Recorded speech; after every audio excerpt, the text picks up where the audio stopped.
Hello, ladies and gentlemen. It is another glorious day here for Political Theater with me, your host, Charles Nash. I am here today on the Dark Knight mic, and we have a great show for everyone here today. A lot of news, a lot of things are hitting the news all at the same time.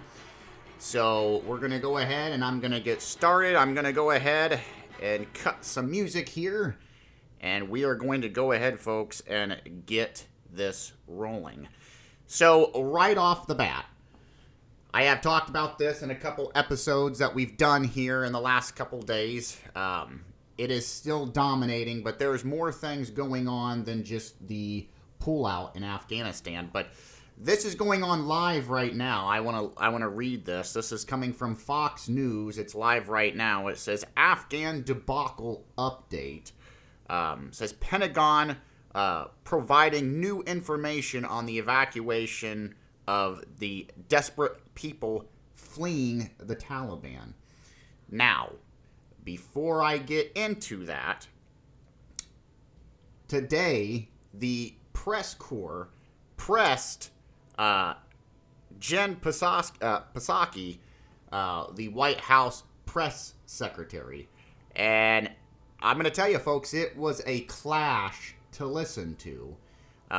They had asked her about what was going to happen with the soldiers and civilians still trapped over in Afghanistan, since it seems like Joe Biden is sitting on his fingers doing nothing, even though he promised to evacuate these people and to get them home safely.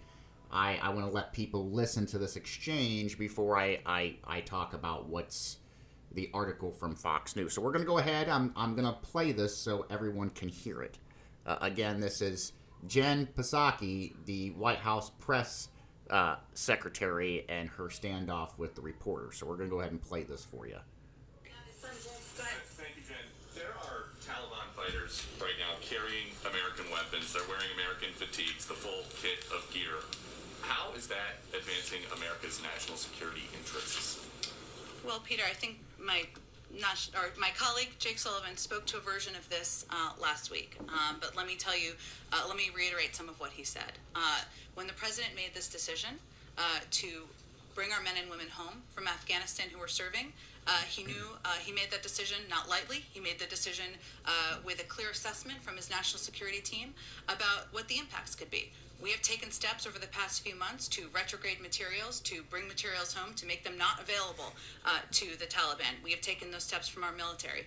But our choices at hand, the president's choices at hand, were either to equip the Afghan National Security Forces with the materials and the equipment and the weapons they needed to fight, or not. He made the decision to equip them with the weapons to fight. And we will continue to take steps to retrograde our materials and equipment. But does the president have a sense that most of the criticism is not of leaving Afghanistan, it's the way that he has ordered it to happen, by pulling the troops before getting these Americans who are now stranded? Does he have a sense of that? First of all, I think it's irresponsible to say Americans are stranded. They are not. We are committed to bringing Americans who want to come home. We are in touch with them via phone, via text, via email, via any way that we can possibly reach Americans to get them home if they want to return home. There are no Americans stranded is the White House's official position on what's happening in Afghanistan right now. I'm just calling you out for saying that we are stranding Americans in Afghanistan when we have been very clear that we are not leaving Americans who want to return home. We are going to bring them home, and I think that's important for the American public to hear and understand. Okay, and then following up on what somebody asked, Jake, the president likes to say America is back, but his policies have Americans getting beat up by the Taliban and Afghans handing babies over barbed wire fences. Is that what he meant when he said America is back? What the president meant is that we are going to continue to lead in the world, including being the leaders in evacuating not just our Afghan partners, not just American citizens, but now also our allies. And we have done that by evacuating approximately 42,000 people over the last month. That is Americans leading. That is our men and women in our military leading on the ground, securing the airport after the Afghans fled and didn't secure the airport, and ensuring that we are taking care of our partners as we promised to. Go ahead. Well, there you go, folks. I mean, that was your secretary, White House White House press secretary, Jen Psaki. You heard what she said. They're on track with everything, according to her. There are no stranded American civilians. There's no stranded soldiers that can't get to airports. They have a secured path to the airport over there in Afghanistan, in the city of Kabul. So this is what I don't understand. We've got their administration again saying that everything is going according to plan, but yet we have our own defense Secretary of Defense. We have high officials in the military, and every one of them has said different than what the Biden administration has said. Folks, it doesn't take a genius to figure this out. They're backtracking. They're backtracking because, for one, they're losing support within their own party. They're losing support from Democrats who voted, who are lifelong Democrats. They're actually seeing how Joe Biden and his administration have ran things, are running this country. And they're not running it effectively. They're not running it efficiently. They're running this country into the ground. And it's just not with Afghanistan and the pullout. It's with the economy. It's, with the way that they've done away with Trump regulations that was working for this country. How there's no security on our southern border. I mean, I could go on and on. The violence in the United States that's going on. The endless violence. This whole push to make our children dumber with this whole CRT movement. The list goes on and on and on. And for her to sit there and say to the reporters that were asking the question, you could see the level of frustration. Oh, I'm calling you out because of what you said. It's not truthful. No, it's an actual true statement that gentleman made. Those are legit questions. It's sad when you have places like CNN who cannot even defend Joe Biden anymore. Well, why do you think they can't? Because this has become such a debacle, and there's been such a blowback. Not a divided country, not just one half of the country. Everyone is seeing this. Everyone is making their words known and what they think known. That this administration is fumbling. This administration is failing. This administration has made the United States look weak. And this administration is basically saying to our enemies around the world, please attack us. Do what you want, because we're not going to do anything back. That's what this administration under Joe Biden is doing. And you have people in our country that are waking up. It doesn't matter if you're a Republican, a Democrat, if you're an independent, if you're a liberal, if you're a conservative. It doesn't matter. People are waking up and seeing this, and it's alarming. So that's why you're seeing the pushback from the White House there.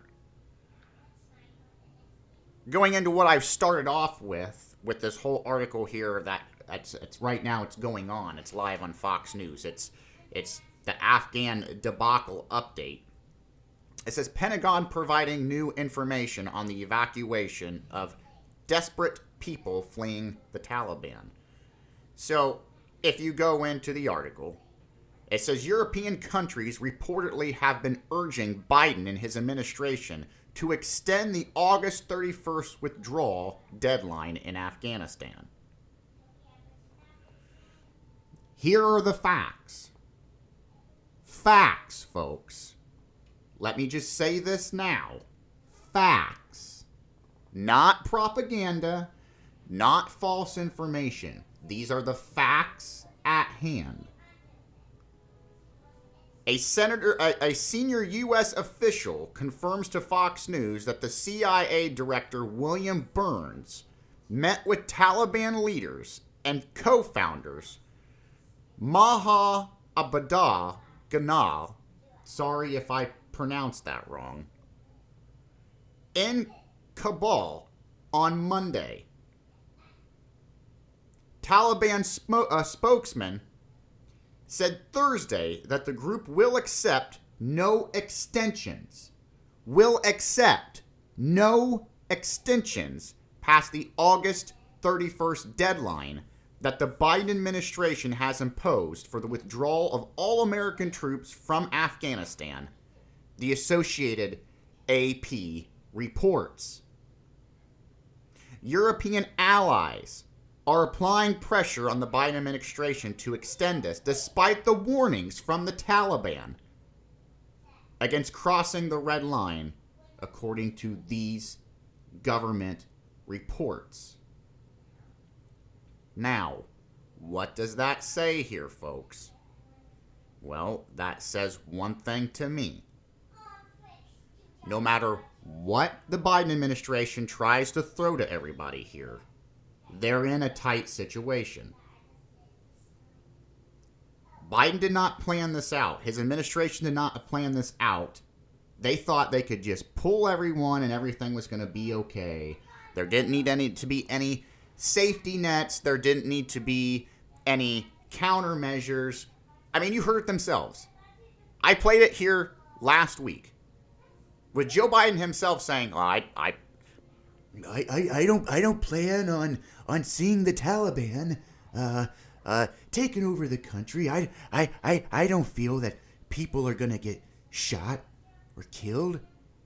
What Americans are stranded? No one's gonna get left behind." Remember, Joe Biden said that. I played the audio of everything that Joe Biden claimed was gonna happen with the pullout from Afghanistan.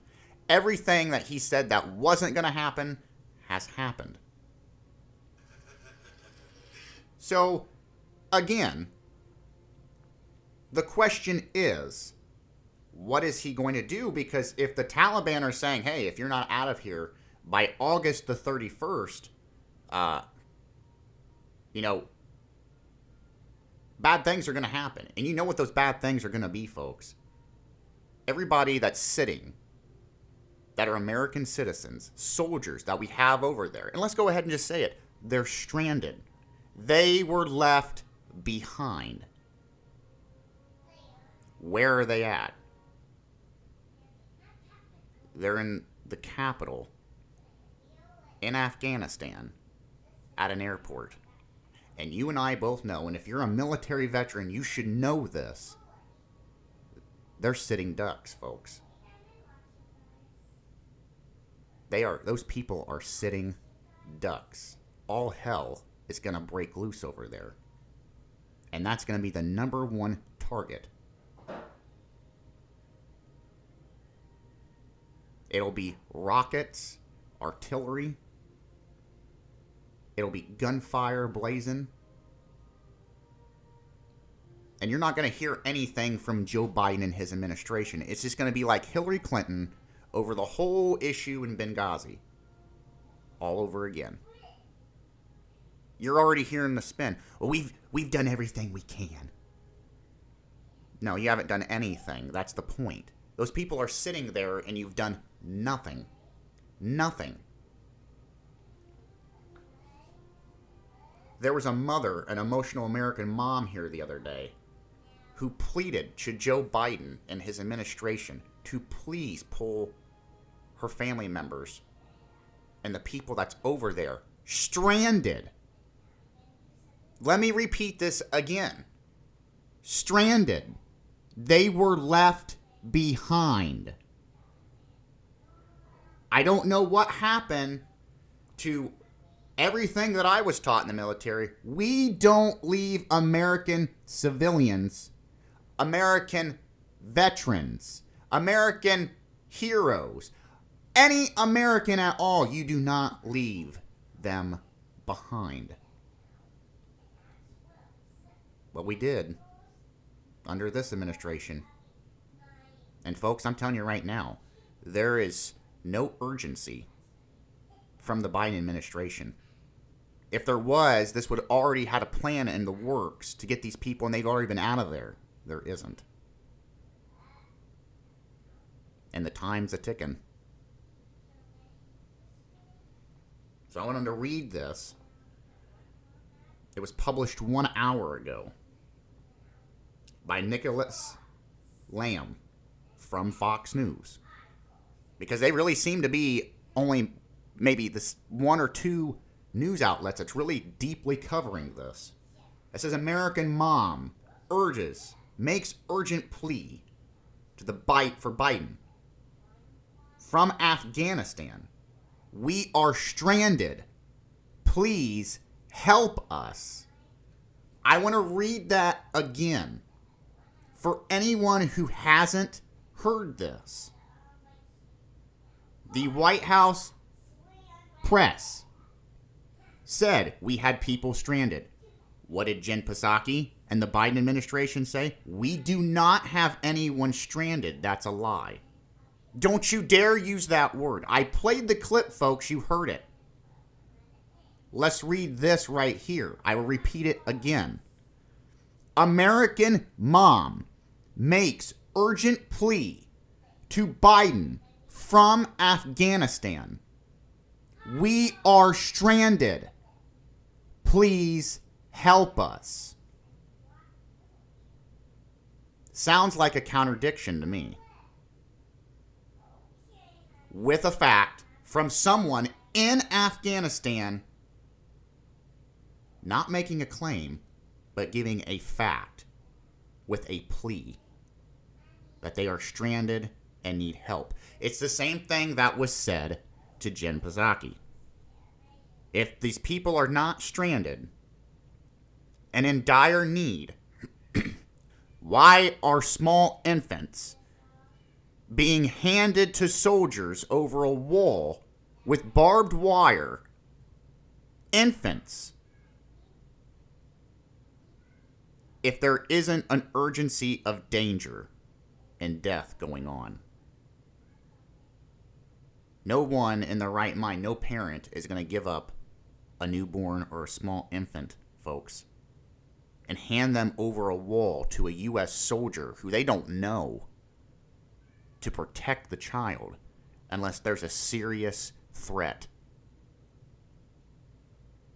I want everyone to think about that and try to put that image in your head. I don't care if you're for a war or against a war. I don't care if you know, if that doesn't bother somebody, then I'm just going to say you have no soul. If that image of a mother or a father handing their small infant child over a military and fenced wall to try to protect them doesn't send chills and a message down your spine, I don't know what will. For military families here in the United States, and me as a veteran who's been in the war himself, you worry about your children who are in the military, or your parents in the military every day who are over there in this. I can just imagine the military families whose sons and daughters, mothers and fathers are still over there in Afghanistan that are stranded and trying to keep civil order going on in a mix of all of this chaos and poor planning. I cannot imagine the amount of stress I cannot even imagine the stress on the families here at home. That's a lot to take in, folks. I really want people, as I'm listening to my voice, I really want people to think about this.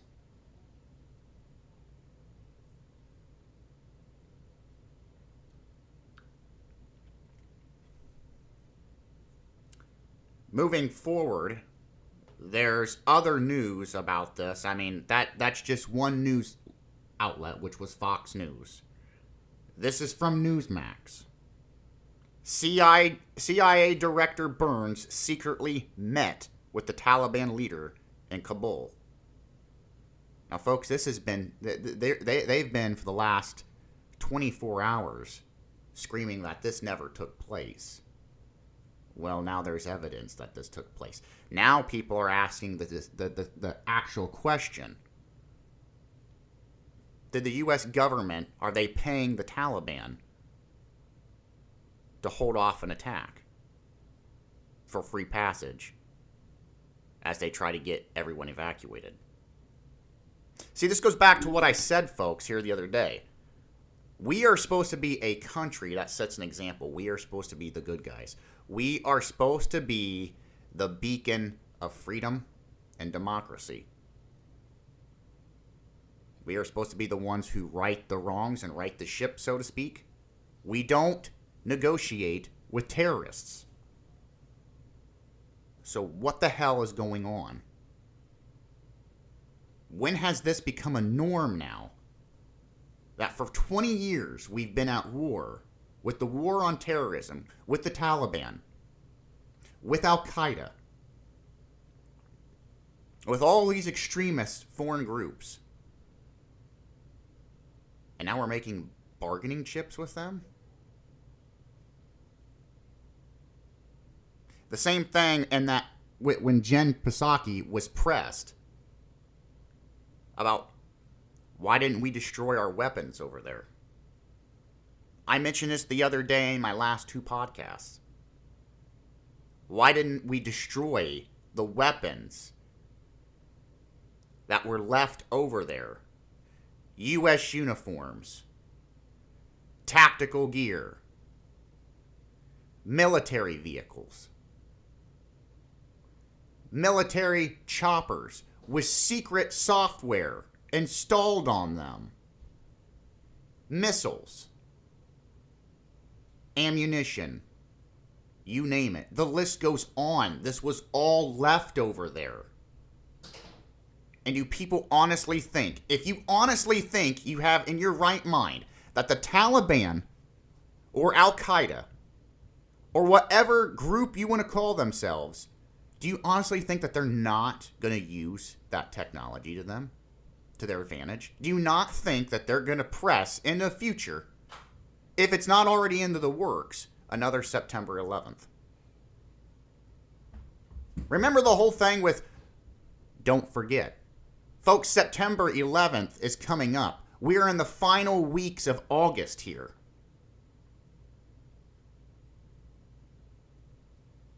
I read a poll on the Associated Press just moments before I started my podcast. I couldn't believe what I was reading. It was a poll taken by the AP about what was the direst need or issues going on at hand in the United States. I would have thought that security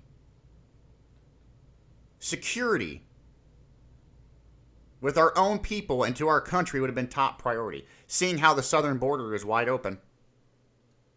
Seeing how immigrants are just flexing their muscles in here with no one stopping them.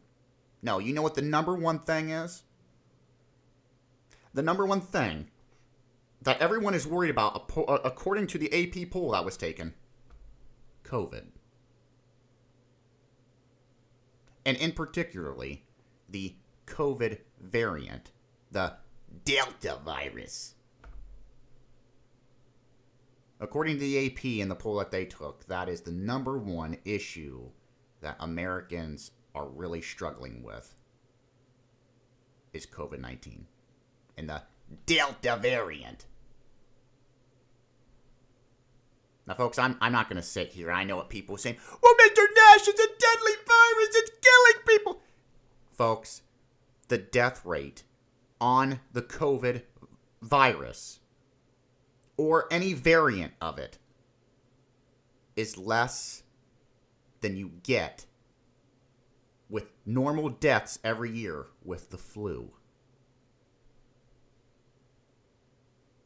You have people with heart disease with greater numbers of deaths than you do with COVID.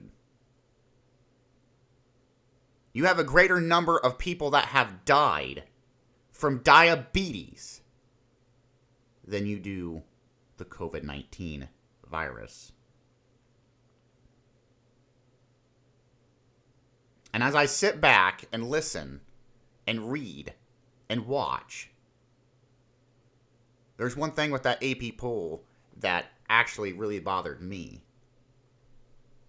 I hope the American people understand that we are opening up a big can of worms here, and we have exposed our weaknesses to every adversary around the world. I don't know which is worse. The lack of common sense with leadership in this country, or the simple fact that we have become so naive that we give out and show our weaknesses over something so minute, something that has a low threshold of a death rate, that we've exposed a great weakness now to this country. Because now all you hear is, oh, it's COVID. Oh, it's mutated. Oh, there's another variant. We got to lock everything down. Everybody's got to go get a mask. Everybody's got to do this. We got to do that. Well, you can't breathe on me. We have become very easy and predictable. So now you've got other countries that do not like us, or terroristic groups. Do you not think that they're not going to use these weaknesses that they see against us? I'll tell everybody right now, if China is as powerful as everyone says they are, well, folks, they've already won this war. And they didn't even have to lift a finger. All they had to do was brush the message, there's a virus. It could kill you. And that's all it took. And everyone lost their mind. The Western culture lost its mind. It lost common sense. We let a small group of individuals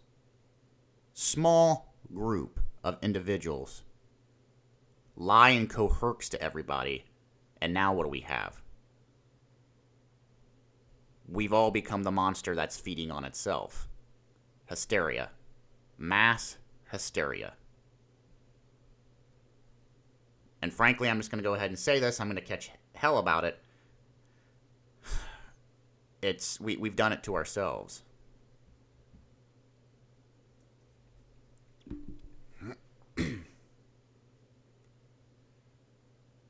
Another thing that came out, speaking of the Delta virus or the COVID-19 variant or COVID-19 in general, or whatever you want to call it at this point. This is being covered by every news channel, every outlet possible. Today, they announced that the FDA has approved the Pfizer vaccination for FDA approval. It has been approved. And as soon as it went approval, guess what happened? Everybody's pushing, you gotta have the vaccination. You want to have a job, you got to have the vaccination. Or you could potentially face termination. You could be sanctioned. We may not want to have anything to do with you. And if you have been vaccinated, you got to show that and prove that you've been vaccinated. Oh, it's going on. It is going on. The NFL, for example. You want to play in the NFL? You got to be vaccinated. If you don't choose to get vaccinated and you're a player, well, then you've got to get tested every day. And not only do you got to get tested every day, you're going to pay for the test every day. If you want to come see the game, you got to be vaccinated. You got to show your card. You want to go to a concert? You got to show you're vaccinated. You want to buy a ticket off of us? You got to show you're vaccinated. You got to prove it.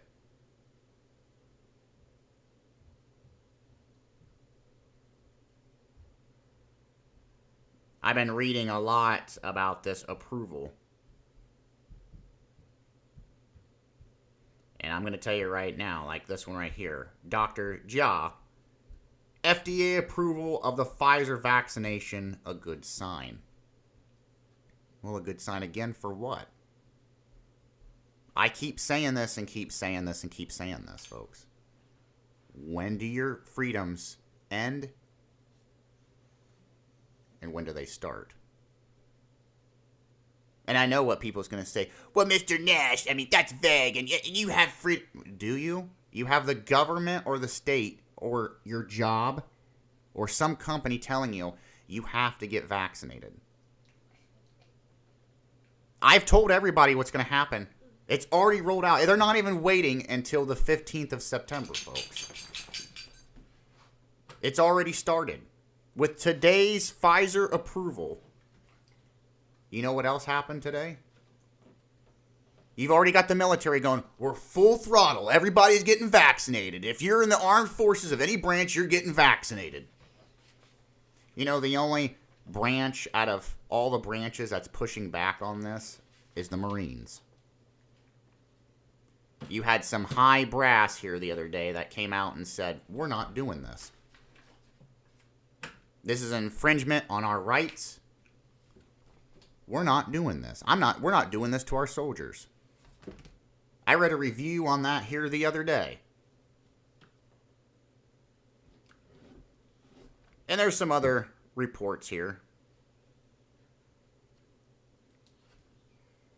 Again, every channel is going on about Afghanistan and us meeting secretly with Taliban leaders, paying them off, or the full approval vaccination for COVID. And then, like I said here the other day, folks, you've got, this is a head scratcher to me, you've got, again, it was just approved, Pfizer was. You've got Pfizer and other companies coming out saying, oh yeah, and you're going to have a booster shot. You may have to get a booster shot every 6 months. Because, you know, we've got strains of this that are going to become drug immune. Well, wait a minute. This is supposed to be a cure, right? This is a vaccination. So again, like I've said many times in many podcasts, if the vaccine works, why do I need to keep taking it? It just boggles my mind, folks. Speaking of the Delta variant, you've got this is on Rutgers. It says limited Chinese cooperation hindering U.S. fentanyl fight. Congress reports.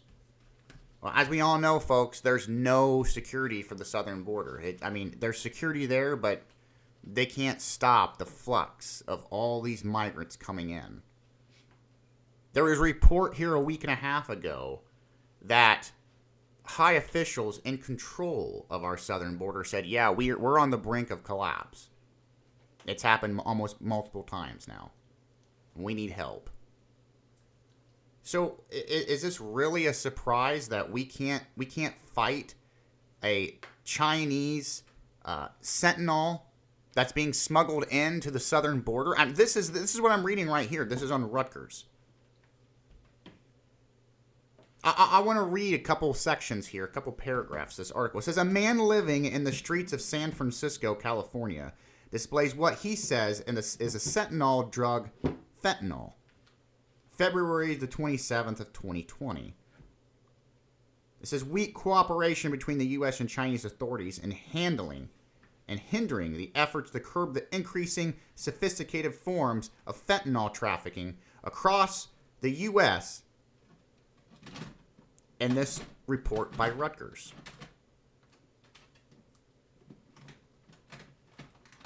It says that there's been an explosion of opioids 50 times higher this year than in past years. Well, again, I wonder why. This is not something that's new, folks. We have no security. The southern border is still open. We cannot stop the influx. This administration is just letting people pour in here. They don't care. I said this when Joe Biden took office.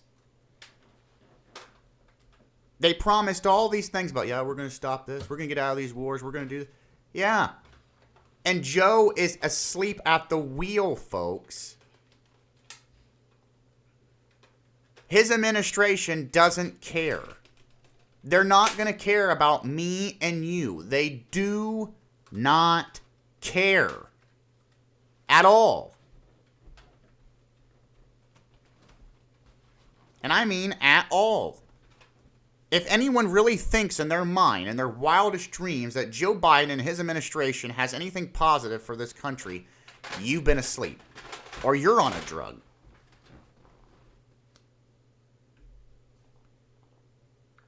I just thought that was a pretty funny article. Not funny because we have a drug issue here in the United States, but funny that people are sitting here going, whoa, we got drugs coming into this country, and we can't stop it, and it's all coming from China across the border, and you know, we thought they would be helping us. Why would they help us? These are the same people that we concocted and paid to create the COVID-19 variant. And then they released it on everybody after it went wild in their own country in Wuhan. Do you honestly think, So again, like I was saying, folks, this is not a surprise. And it shouldn't be a surprise to anyone. What's coming in across our border.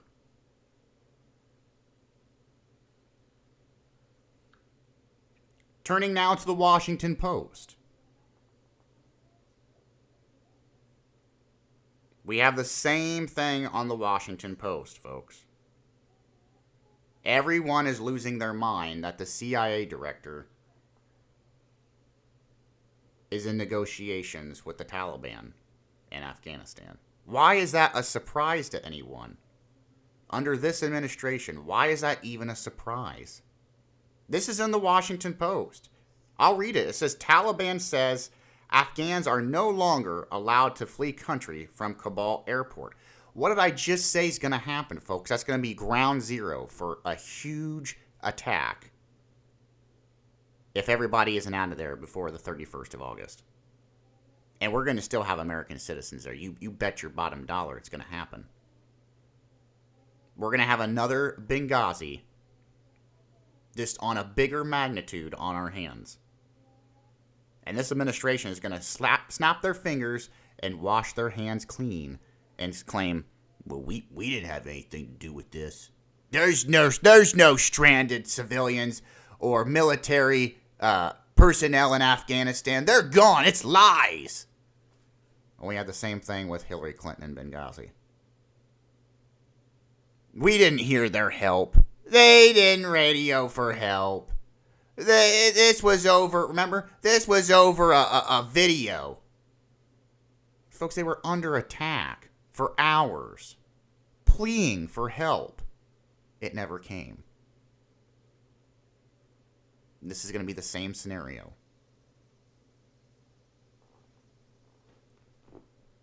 Again, reading from the Washington Post, it says, their article again, CIA director had secret meeting with Taliban leader in Kabul. It's everywhere. Everyone is shocked by this. Why is this so shocking? What? Because we had a policy not to negotiate with terrorists, and for some reason we're negotiating with terrorists? This is the Biden administration, folks. This is what you voted for. Corruption at its finest. Weakness promoted over strength. This is what this is what everyone wanted. And I know I'm going to have people that's going to go, I bet you're just a Trump lover, and that's why you're saying... No, there's things about Donald Trump that I didn't like. But if I had to pick between either one, I'd pick Donald Trump hands down to lead this country. Because we didn't have this problem under him like we do with Joe Biden.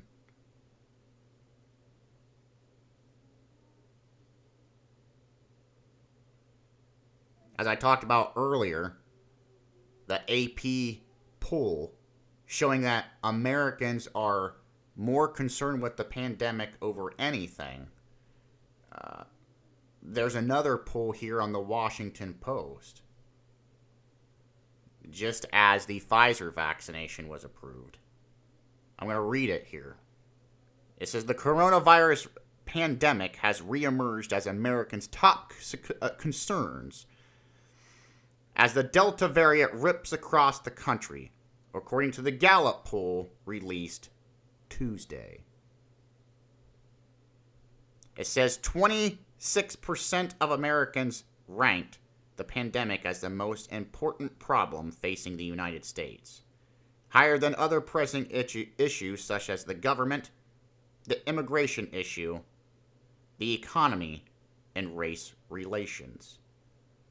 The number has more than tripled since June, when just 8% of Americans said the virus was their top concern. There you go, folks. This is from the Washington Post and the Gallup poll. So we have the Gallup poll now, and we have the AP poll now, all claiming the same thing.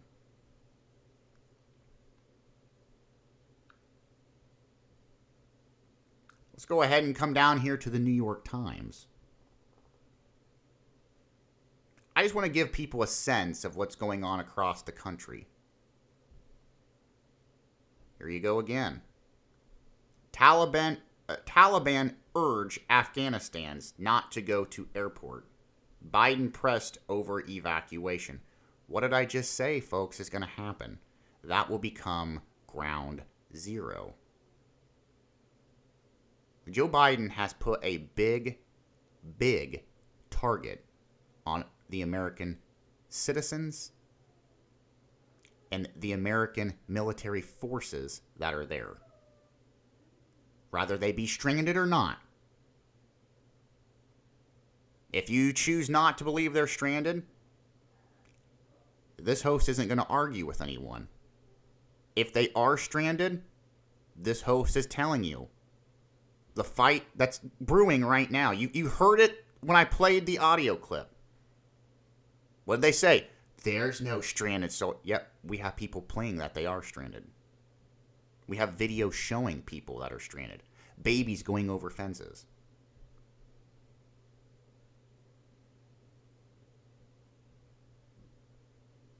Here's another one. Washington Post. They were protectors in Afghanistan. U.S. soldiers. Now they need help.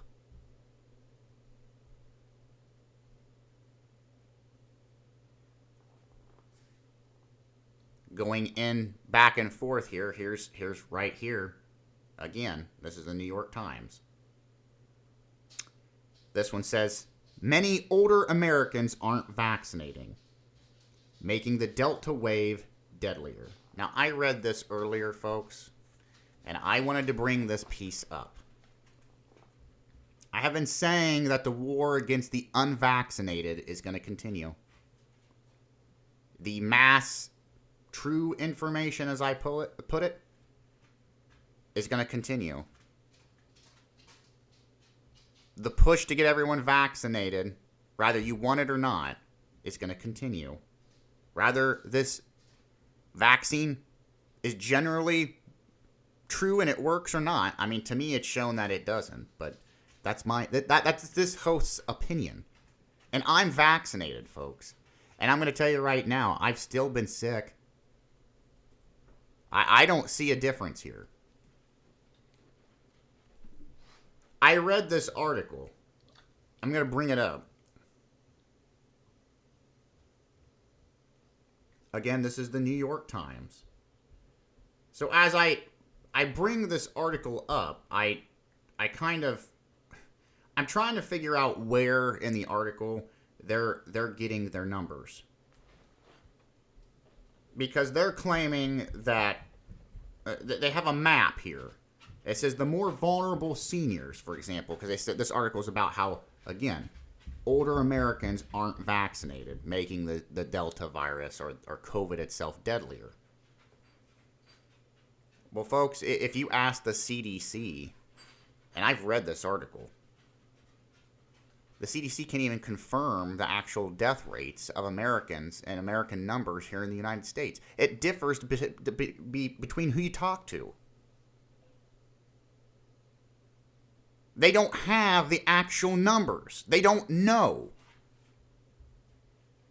Why do you think when they went after Governor DeSantis there in Florida about how Florida is rampant with Delta variant and people are dying and hospitals are overflowing, and how dare you make mandates and laws that says that schools can't wear masks and their personnel can't wear masks? Remember all this? It's been going on for the last several weeks now. The attack on Florida, the attack on Texas. Then it was, Governor Abbott of Texas, he got coronavirus. See? You reap what you sow. You selfish Republican bastard. Remember this? But yet the CDC, I'm quoting the CDC. They had to retract the attack that several news networks said, the CDC says the numbers for Florida or the numbers for Texas is it. And then they had to come back out and say, no, we can't confirm that. We have no actual accurate numbers to confirm that. And they had to retract it. So again, I don't understand how you get this from the New York Times. It shows a map of the United States here, for example. Completely white here 4 months ago. There's parts of it just red here and there, splotchy. And now, just in a couple months, where this whole map is deep purple and red. And you want to know where it's at? Again, Texas, Florida. And a lot of them that I see here, guess where it's at? They've got it marked as all red states.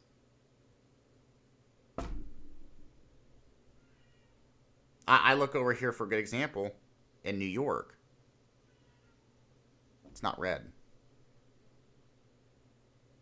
Doesn't all the lockdowns that's happened in New York and everything that they debacled there?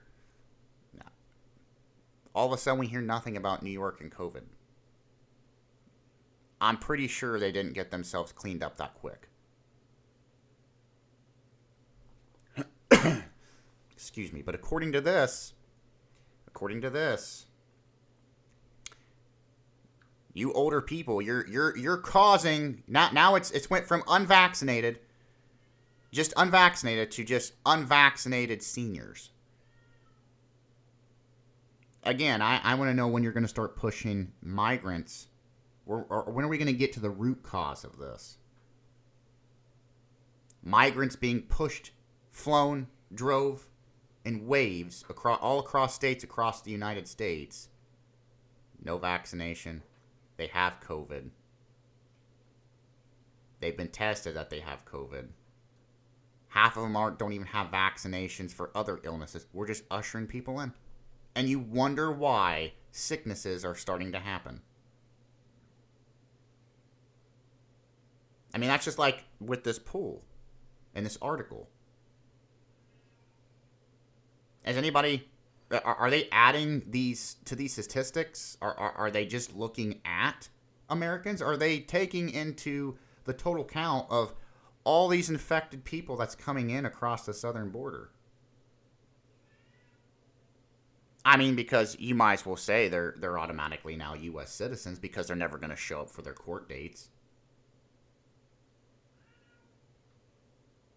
So you might as well say, and then half of them are going to have, as Donald Trump said, and it's a true statement, they're going to have what's called an anchor baby.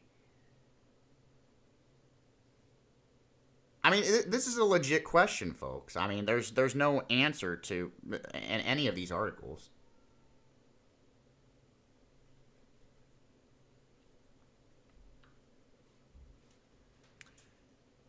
And I'm going to get to my last topic here for the podcast. I'm sorry that I kind of went into the whole debacle with Afghanistan and COVID virus here, but again, that's what's dominating. And I go back and forth because everything is so intertangled. And that's all you're hearing. Well, this one is, this article I'm going to read you is from the AP. This was actually also on MSNBC as well. But this article here is from, was written for the AP by Kevin Freaking. This comes out today. It says the moderates bring House to a standstill in Biden budget clash. Excuse me. I'm going to read a little bit here. It says Washington. Confronting moderates, House Democratic leaders tried to muscle President Joe Biden's multi-trillion-dollar budget blueprint over a key hurdle, working overnight to ease an in-party showdown that risks upending the domestic infrastructure agenda. It says tensions flared and spilled into early Thursday as a band of moderate lawmakers threatened to withhold votes for the $3.5 trillion plan. It says they were demanding that the House first approve the $1 trillion package of road, power grid, broadband, and other infrastructure projects that already passed the Senate. It says despite hours of negotiations at the Capitol, the House chamber came to a standstill and plans were thrown into a flux late the other night. It says as leaders and lawmakers hurtled privately to broker an agreement, shortly after midnight, leaders announced no further votes will be taken until next week's session. House Speaker Nancy Pelosi implored Democrats during a private caucus not to bog down and miss this chance to deliver on what promises to be Biden and his party agenda to make America back better. Well, folks, I talked about this a little bit here about 3 weeks ago. You're seeing the divide between moderates and liberals in the Democratic Party. And I'm going to be honest with you, I don't even think there is anything anymore about moderates or having a moderacy in the Democratic Party. The Democratic Party has gone off the rails. They have shown everyone for what they are. They're all liberal, folks. They again, this is the party of stuff my wallet with cash. Sell out America. We're telling you, we're not going to hide it anymore. And we'll do what we want to do. I mean, And what's happened is you have individuals in the Democratic Party that they have their own agenda for what that blueprint looks like. And then you've got these extreme others who are a little bit more extreme, and they've got their blueprint for what they want this to look like. Neither one of them are anything good for the American people.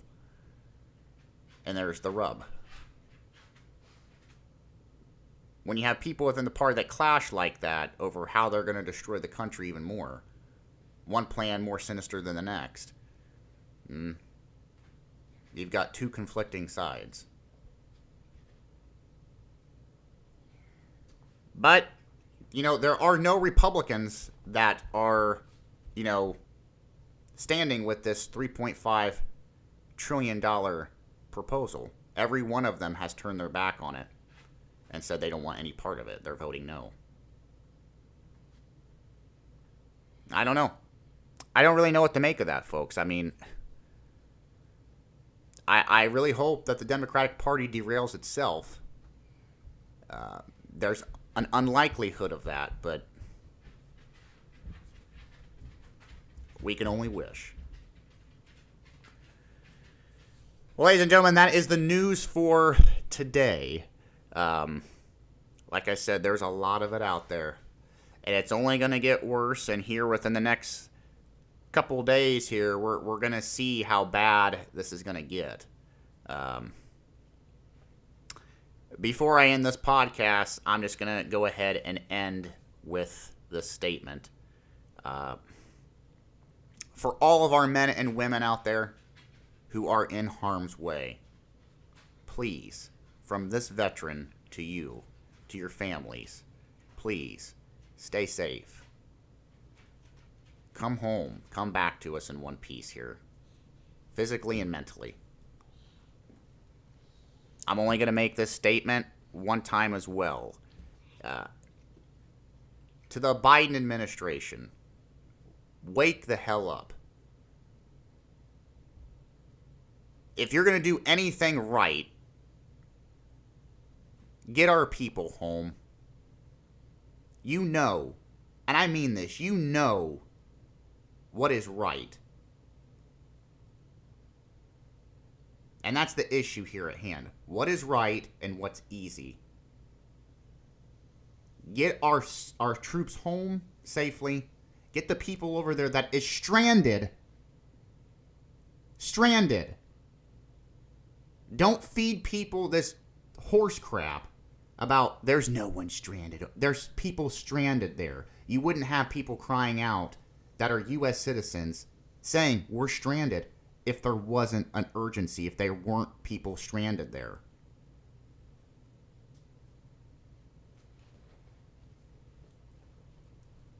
So please, get these people home. Evacuate them. This should be the top priority. If we can have military and FEMA and natural disasters within hours evacuated massive multi-million-dollar cities and neighborhoods and millions of people in a matter of hours, I'm pretty sure we can get who is still trapped in Afghanistan out of Afghanistan. And I honestly, folks, can't believe what I'm actually saying. As a veteran, and an American citizen, I never thought I'd ever be saying this about asking to get our citizens and our soldiers home that's been left there. Because, like I've said, it's always been a military code and a tradition. And the right thing. You don't leave our personnel and American citizens behind. Ever. Ever. If you're in a foreign country, you never leave a soldier or an American citizen or an ally at that behind. And it really does disappoint me. Out of everything this administration has done wrong and continues to butcher I never thought I'd ever see something like this, where they've basically turned a blind eye to our own citizens and our own military personnel, men and women that are the heroes. Never thought I'd see the day. So please, come home safely. That is going to end my podcast today, folks. Again, this has been another great episode of Political Theater with me, your host, Charles Nash. Again, if you'd like to drop me a line, I'm on YouTube, I'm on Rumble, Facebook, Twitter. We are on iHeartRadio, Spotify, Pocket Podcasts, Google. You name it, I'm everywhere. Drop us a line. If you want to discuss a topic that we've talked about, you can. If it's a topic you'd like to hear me discuss, let me know. If you just want to tear into me, folks, you know where to go. So again, this has been another episode with me, Charles Nash of Political Theater. Have a great day, and thanks again, folks.